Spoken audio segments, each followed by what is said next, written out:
औज़ुबिल्लाहि मिनश्शैतानिर्रजीम बिस्मिल्लाहिर्रहमानिर्रहीम।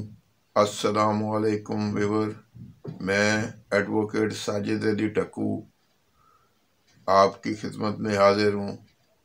आज का जो टॉपिक है वो हिस्ट्री ऑफ इलेक्शन के मुतालिक है कि पाकिस्तान बनने के बाद अब तक जितने भी इलेक्शन हुए उन इलेक्शन में कौन सी पार्टी जीती, किसने गवर्नमेंट बनाई, कौन अपोजिशन में था और जो लोग इलेक्शन लड़ रहे थे उनका कंडक्ट क्या था। इन सब चीज़ों को इससे पहले एक वीडियो में जो इसका पार्ट 1 है उसमें हमने कवर किया है। 1970 के इलेक्शन जो थे उन इलेक्शन को कहा जाता है कि वो फेयर एंड फ्री इलेक्शन थे जो कि याह्या खां के दौर में हुए और उसमें जीतने वाली पार्टी जो थी वो अवामी लीग थी जो कि शेख मुजीबुर रहमान की थी और ईस्ट पाकिस्तान में उन्होंने ज़्यादा सीटें विन की। वेस्ट पाकिस्तान में जो मेजॉरिटी पार्टी थी वो जुल्फ़िकार अली भुट्टो की थी। अब इस इलेक्शन के बाद 1971 में जंग शुरू हो गई, जिसके बाद मशरकी पाकिस्तान हमसे अलहदा हो गया और मगरबी पाकिस्तान हमारे पास रह गया, जिसको अब हम पाकिस्तान कहते हैं। इसमें पीपल्स पार्टी ने, जिसके सरबराह जुल्फ़िकार अली भुट्टो थे, उन्होंने अपनी गवर्नमेंट बनाई और याह्या खान ने अपना इक़्तिदार जुल्फ़िकार अली भुट्टो के सुपुर्द कर दिया। जुल्फ़िकार अली भुट्टो दुनिया की तारीख के पहले सिविल मार्शल लॉ एडमिनिस्ट्रेटर थे। इससे पहले किसी मुल्क में किसी सिविलियन को मार्शल लॉ एडमिनिस्ट्रेटर नहीं कहा गया, न उसे कोई ओहदा दिया गया है। जुल्फ़िकार अली भुट्टो 72 तक सिविल मार्शल लॉ एडमिनिस्ट्रेटर रहे और उसके बाद उन्होंने एज ए वज़ीर आज़म हल्फ उठाया और 1977 तक वो बरसरे इक़्तिदार रहे। अब जो 1970 के बाद जो दूसरा इलेक्शन था, जिसको आम इलेक्शन कहा जाता है, वो 1977 का इलेक्शन था। अब 1977 के इलेक्शन में एक तरफ पीपल पार्टी थी और दूसरी तरफ मुल्क की बाकी पार्टियां थी जिन्होंने जुल्फ़िकार अली भुट्टो और उसकी पार्टी के खिलाफ एक इत्तेहाद बनाया जिसका नाम PNA था, पाकिस्तान नेशनल अलायंस।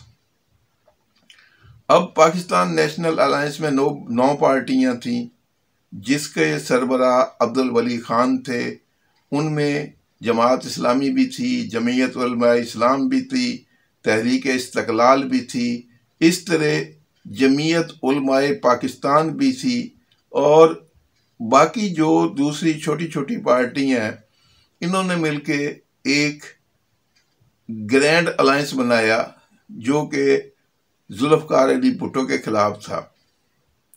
अब 77 के इलेक्शन में पार्टी पोजीशन इस तरह थी कि जुल्फ़िकार अली भुट्टो की पीपल्स पार्टी ने 155 सीटें हासिल की और जो अलायंस था उन्होंने 35 सीटें हासिल की। खान अब्दुल कयूम खान की पार्टी ने 1 सीट हासिल की। अब इसी तरह लोगों ने सीटें हासिल की। अब 1977 को जो इलेक्शन था उसमें बिलाशुबा जो जुल्फ़िकार अली भुट्टो ने जलसे किए वो बहुत बड़े बड़े जलसे थे और उस वक्त वो बहुत पॉपुलर लीडर थे। अब दूसरी जमातों ने, जिनमें 9 जमातें थी, उन्होंने जुल्फ़िकार अली भुट्टो के खिलाफ रिगिंग का इल्ज़ाम लगाया कि जुल्फ़िकार अली भुट्टो ने धांधली की है।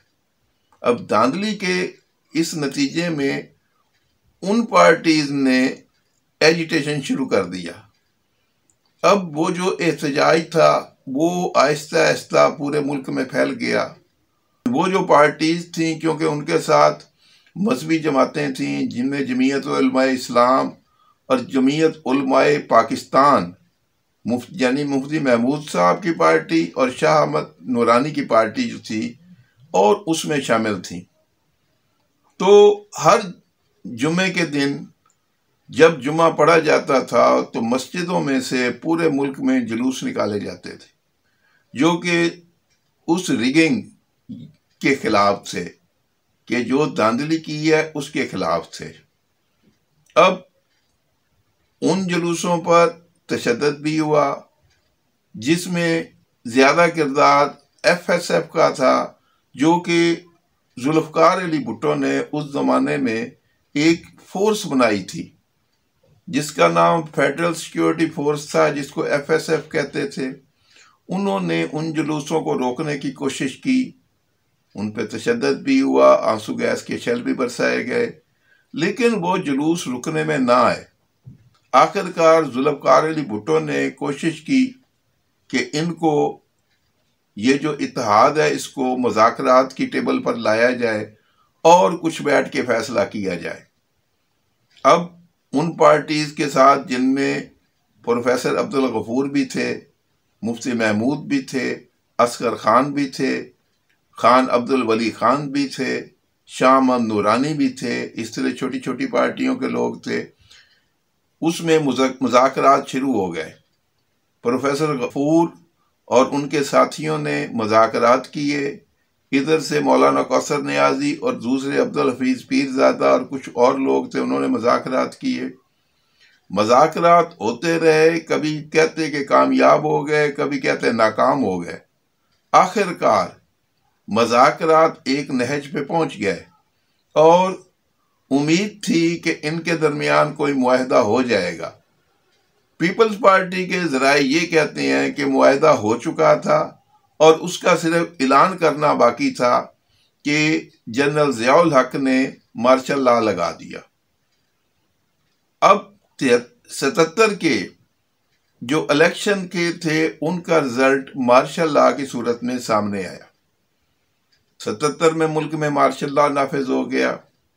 अब उसके बाद 1977 के बाद 1988 तक ज़ियाउल हक, जनरल ज़ियाउल हक की हुकूमत कायम रही।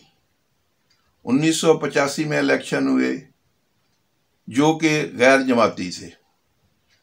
इन इलेक्शन के नतीजे में जो गवर्नमेंट बनी उसमें मीर ज़फ़रुल्लाह खान जमाली वज़ीर आज़म थे और उन्होंने ज़ियाउल हक के हाथ मजबूत किए। 1985 में के बाद 1988 में जब जनरल ज़ियाउल हक का त्यारा क्रैश हो गया तो उसके बाद गुलाम इसहाक खान जो थे, चेयरमैन सेनेट होते थे, उन्होंने इक़्तिदार संभाल लिया और एज ए प्रेसिडेंट उन्होंने काम शुरू किया और 1988 में आम इंतखाबात का ऐलान किया। 1988 में जो इंतखाबात हुए उसके नतीजे में पीपल्स पार्टी बरसरे इक़्तिदार आई और नवाज शरीफ अपोजिशन में बैठे। नवाज शरीफ के पास सूबाई असम्बली की सीट भी थी। नवाज शरीफ ने पंजाब में अपनी गवर्नमेंट बनाई। सेंटर में बेनज़ीर की गवर्नमेंट थी और पंजाब में नवाज शरीफ की गवर्नमेंट थी। 88 के बाद 1990 में इस हुकूमत को ख़त्म किया और 1990 में ही फिर इलेक्शन हुए जिसके नतीजे में नवाज शरीफ की पार्टी मुस्लिम लीग नून बरसरे इक़्तिदार आई, पीपल पार्टी अपोजिशन में बैठी। 1990 के बाद अगले इलेक्शन 1993 में हुए जिसमें दोबारा पीपल पार्टी को इक़्तिदार मिला और नवाज शरीफ अपोजिशन में बैठे। 1993 के बाद 1993 में भी फिर बेनज़ीर की जो असम्बली थी वो उन्हीं के सदर फारूक अहमद लगारी ने, जो कि सदर था और पीपल पार्टी का सदर था, उसने डिज़ाल्व कर दी। वो असम्बली भी टूट गई, बेनज़ीर के पास से इक़्तिदार चला गया और उसके बाद 1997 में फिर इलेक्शन हुए। 1997 के इलेक्शन के बाद नवाज शरीफ की जो पार्टी थी मुस्लिम लीग, उसने इक़्तिदार हासिल कर लिया। बेनज़ीर और पीपल पार्टी अपोजिशन में चले गए। 1997 से लेके 1999 तक, यानी 1999 तक नवाज शरीफ बरसर इक़्तिदार रहा। उसका जनरल परवेज़ मुशर्रफ के साथ झगड़ा था, जिसकी वजह से उसको इक़्तिदार से हाथ धोने पड़े और परवेज़ मुशर्रफ ने 1999 में मार्शल लॉ लगा के इक़्तिदार संभाल लिया। 1999 के बाद परवेज़ मुशर्रफ का दौर शुरू हुआ तो उसने इलेक्शन नहीं करवाए।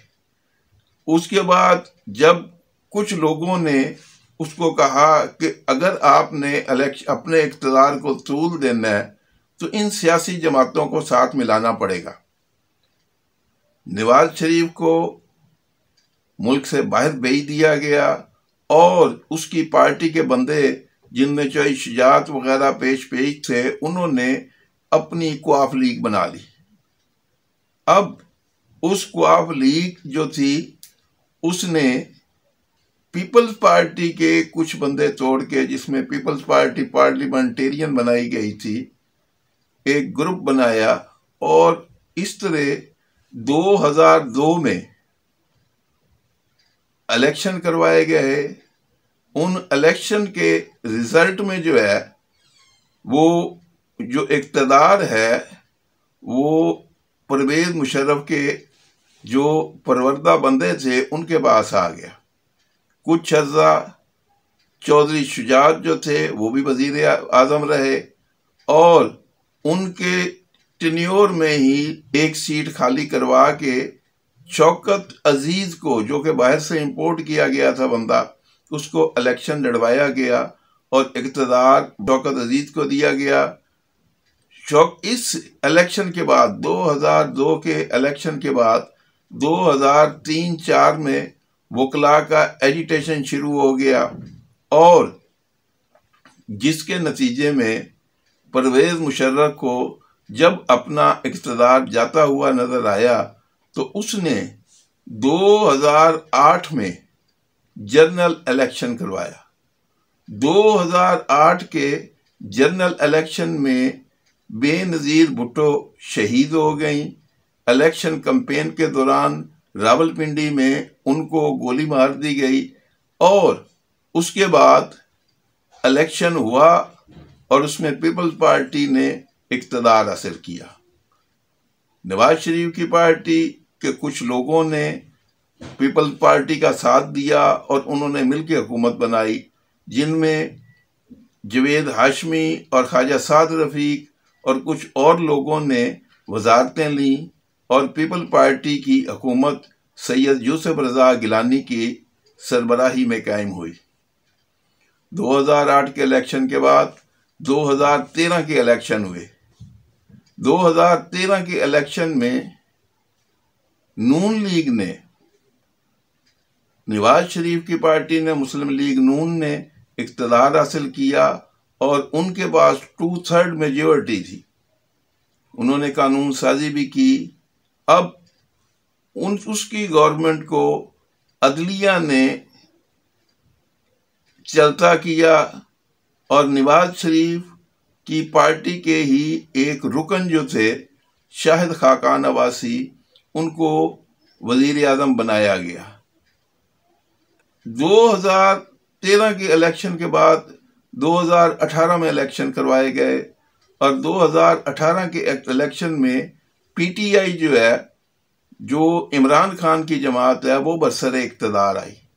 इमरान खान की गवर्नमेंट को 2022 में ख़त्म कर दिया गया और उसके बाद इमरान खान की गवर्नमेंट को 2023 में ख़त्म कर दिया गया और उसके खिलाफ अदम एतमाद की तहरीक लाई गई, जिसमें जो अपोजिशन जमातें थी वो कामयाब हुई।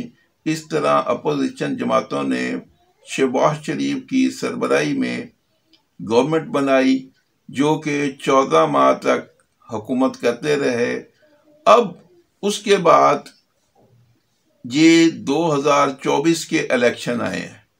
अब जो इलेक्शन में 1-2 दिन रह गए हैं, तो अब पीटीआई को निशान बल्ले का नहीं दिया गया। उसके जो लोग हैं, कैंडिडेट हैं, वो आज़ाद हैसियत से इलेक्शन लड़ रहे हैं। मुस्लिम लीग नून, पीपल्स पार्टी मैदान में है, मौलाना फजल रहमान की पार्टी भी मैदान में है और इलेक्शन में ये लोग कंटेस्ट कर रहे हैं। अब होना तो ये चाहिए कि ये लोग एक दूसरे को माफ करके फ्री एंड फेयर इलेक्शन करवाएं और जो जमात जीते उसके हवाले कर दें। एक दूसरे पे नुक्ताचीनी करने की बजाय, एक दूसरे की टांगे खींचने की बजाय अपना मंशूर दें और ये बताएं कि मुस्तकबिल में इन्होंने क्या काम करने हैं, बजाय इसलिए कि एक दूसरे पर गंद उछालें, एक दूसरे के खिलाफ बुरे अलकाबात, एक दूसरे को बुरे अलकाबात से पुकारें। तो बेहतर यही है कि ये पार्टियां जो भी करें अपने मंशूर के हिसाब से करें। लोगों की हालत, आम आदमी की हालत बहुत बुरी है, महंगाई अरूज पर है, लोगों के पास रोजगार नहीं है, लोग महंगाई की चक्की में पिस रहे हैं, लोगों के पास बिजली के, सुई गैस के बिल के देने के पैसे नहीं है। तो जो भी हुकूमत आई वो मंशूर लेके आए कि लोगों को रोजगार देंगे, उनको महंगाई से निजात दिलाएंगे और बजाय इसके कि मुस्बत तनकीद करें, मनफी तनकीद मत करें। इस वक्त ये पोजीशन है कि हर बंदा, हर पार्टी कॉन्फिडेंट है कि उसकी जमात जीतेगी और वही वजीर आज़म अपना बनाएगी। तो जो भी पार्टी जीते, पब्लिक को चाहिए कि लोगों के काम देख के वोट दें और देखें कि कौन उनके लिए भला कर सकता है। जो पार्टियां हैं वो एक दूसरे पर सेहतमंद तनकीद करें, इसको जाती दुश्मनी में मत तब्दील करें, ताकि बाद में यही पार्टियां मिलकर गवर्नमेंट बनाएं तो एक दूसरे को गिला ना हो कि उसने मुझ पर इस तरह की घटिया तनकीद की थी। मुस्बत सोच रखें, मुस्बत तरीके के साथ इलेक्शन लड़ें और जो भी पार्टी जीत जाए दूसरी पार्टी उसको अपनी हार को खुश दिली से कबूल करें। एक दूसरे के खिलाफ धांधली के इल्जामात मत लगाएं, ये ना हो कि फिर दोनों के हाथ में कुछ ना आए।